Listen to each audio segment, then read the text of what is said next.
Hello everybody. Today we'll be talking about Article 16 of UCP 600, that is discrepant documents, waiver and notice. So let's move on to A.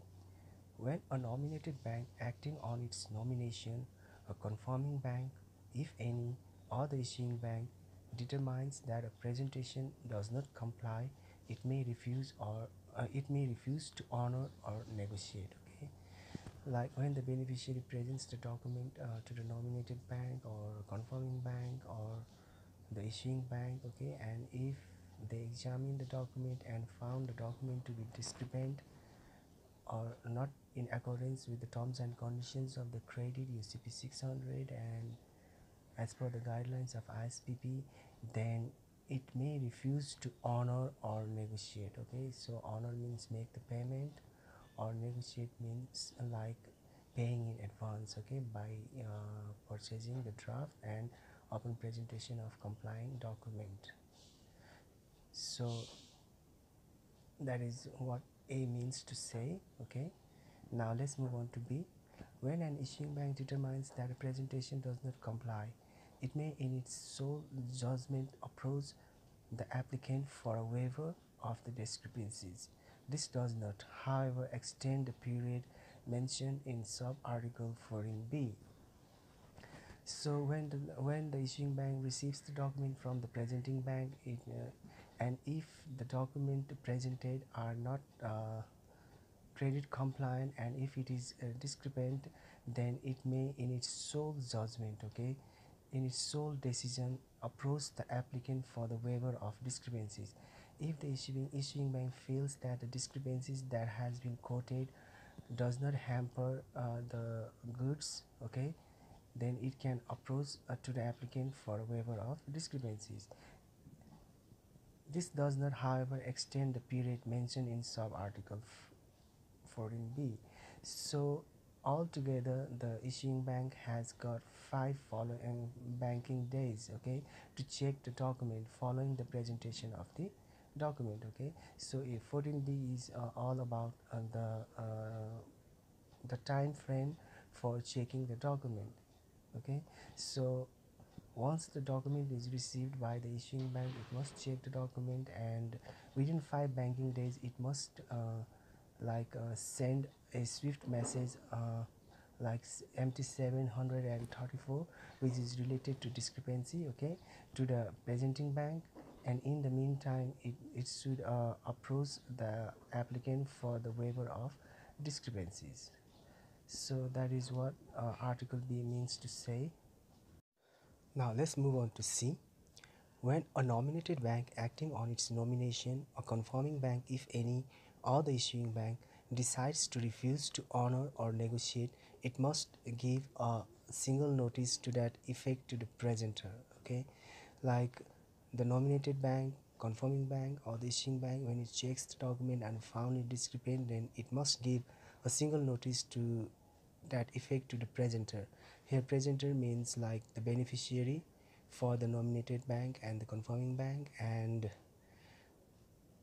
the presenter means like the nominated bank and confirming bank for the issuing bank. Okay, so the notice must state in I that the bank is refusing to honor or negotiate. Okay, so in that notice the bank, they should mention like they refuse to honor or negotiate because the document is discrepant, and the notice must also state in II each discrepancy in respect of which the bank refuses to honor or negotiate. Okay, so why the banks they refuse to honor or negotiate the document? Because while checking the document they have found the discrepancies, so they should mention each and every discrepancies that they have found. Okay, so they should make the list of discrepancies and they should mention that in the notice.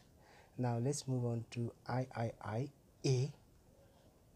The notice must state that the bank is holding the document pending further instruction from the presenter.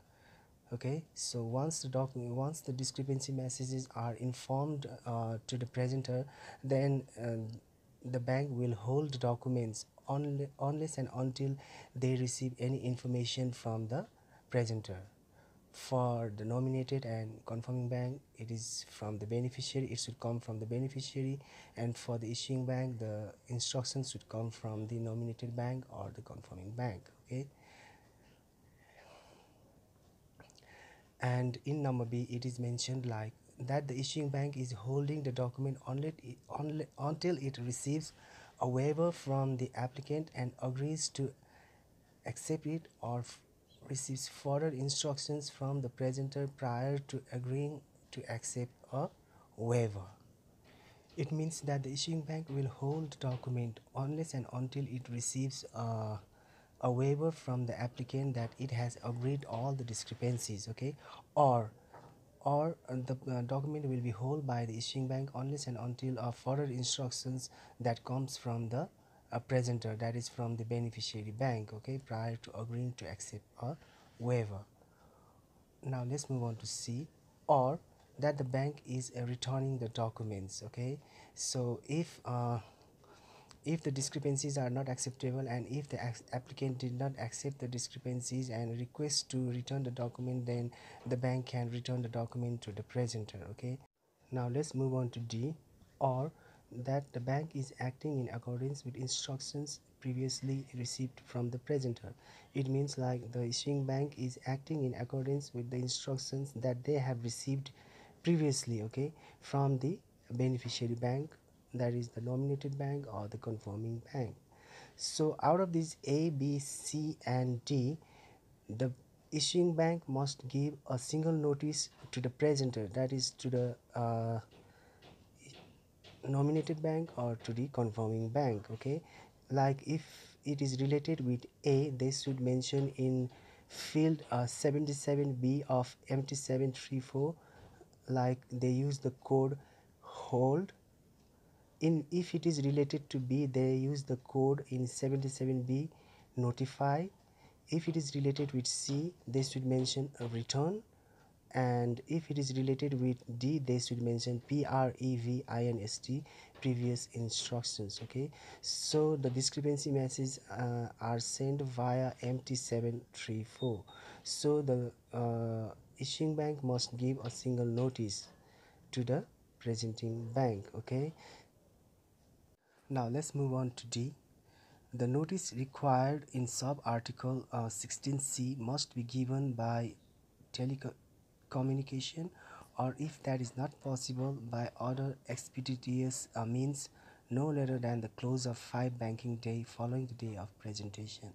So once the documents are presented at the issuing bank's counter, the notice, that is the discrepancy message, that is MT734, should be sent within 5 banking days, okay, following the date of presentation, by telecommunication or by SWIFT, or if that is not possible, then by other like fast means of communication, maybe like valid email address. Also invalid email address also they can send the discrepancy message, or by like courier, express courier also they can send the message to the presenter. Okay, so let's move on to E.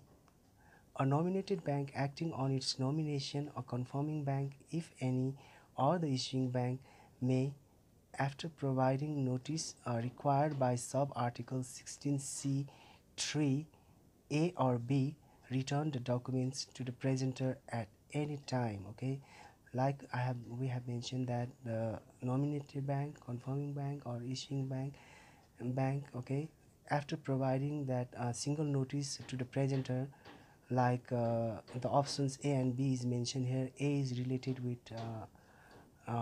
notify, and B is related with mm, hold. Okay, so if A and B message is sent to the presenter, then after that they can return the document to the presenter at any time. Okay, now let's move on to F.